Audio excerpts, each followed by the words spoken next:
This behind me is Grovehill Junction outside the town of Beverley in East Yorkshire, and it's been dubbed the craziest road junction in the whole of Britain. Some people even call it the red light district of Beverley, owing to the fact that it has 42 sets of traffic lights. Now essentially it's where two major roads connect and a third one comes in at the same point, creating 5 points of entry and exit. And you can see why that would be confusing to planners and drivers alike. Now originally this was a normal roundabout, as you'd expect, where 5 roads come together, but it was decided that that wasn't working properly. It was dangerous, it was confusing, and it was annoying to people. So the council came up with this, which seems to have gone down even worse. But how bad is this junction actually? Is it really the craziest, stupidest road junction in Britain? Or does it in fact kind of work? Now, at the risk of becoming one of them YouTubers who makes videos about roads and road junctions, I was actually in the area today and I thought, why don't I go and check it out? It is, after all, Britain's stupidest, craziest road junction. But the best way to check it out, of course, is to get behind the wheel, hit the road, and see actually what it's like. If this was a typical road junction where two roads meet, the A164 and Grovehill Road, then a simple crossroads would perhaps suffice.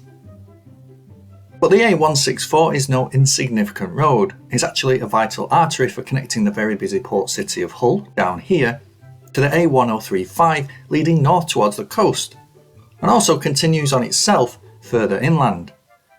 So a simple traffic light controlled crossroads would probably cause long delays at peak times.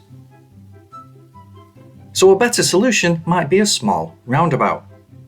But really the problem with this junction is this road here, Holme Church Lane. Crossing the A164 at exactly the same point that Grovehill Road does is a problem, especially as the angles here are all quite odd. This might appear to be the problem anyway, except that Holme Church Lane is a very old road. Looking at old maps of the town, you can see that actually the road from the north connected quite nicely with Holme Church Lane. It was only in the mid-20th century, when the A164 was constructed and driven through down here, that the junction became an issue at all. The problem with Grovehill Junction is that the roads here are quite busy. This is footage from mid-morning, but there's not an awful lot of room to accommodate lots of lanes that a large roundabout would need. Now you can see from the old roundabout that drivers had to pick which lane they wanted to get in early on, and then make split-second decisions in the thick of it, giving way to oncoming vehicles on the fly. So let's look at the new junction. It seems to incorporate elements of multiple junction types, a crossroads, a give way, a left-right split, and a weird kind of roundabout. But it's more intuitive than it looks. The traffic lights actually allow drivers time to make the correct decision about where to go next, even in the middle of the junction. Although it's not always clear what's going on. Oh, no, missed it, missed the turn. Swing to the right, that was weird, it's not very natural, but okay. What?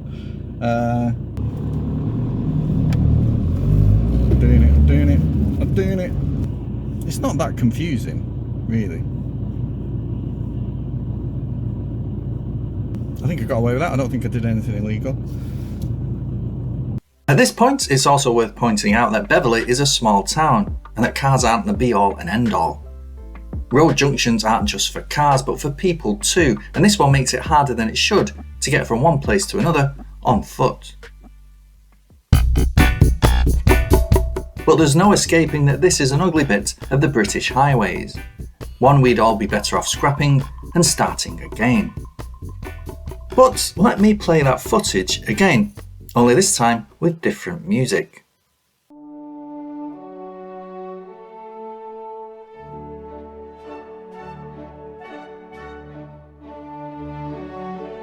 You can see it's partly a question of outlook. Do we hate this junction because we've been told to, and because we're British and we love to have a good moan about things? Or have we just not fallen in love with some clever infrastructure design that is just making the best out of a bad situation.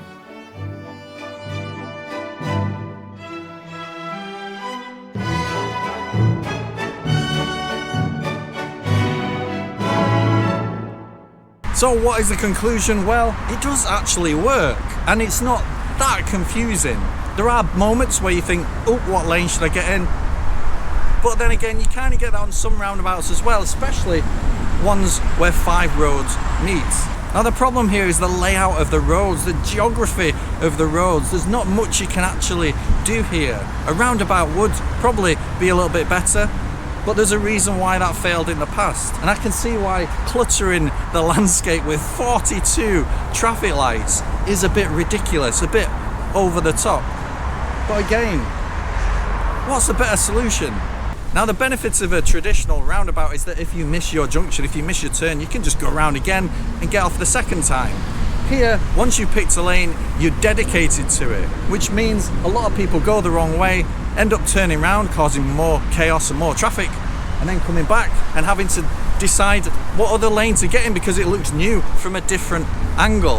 That is really the confusing thing. But does it work? Yes. Is it easy to navigate? Kind of. Is it annoying? Yes. Is it ugly? Yes. Does it cause a bit of traffic? Yes. But it's a road junction, it's not a roundabout, so it's full of traffic lights. And traffic lights cause congestion, and traffic lights cause annoyance in drivers. Is it Britain's stupidest, craziest junction? Probably not, but could do better.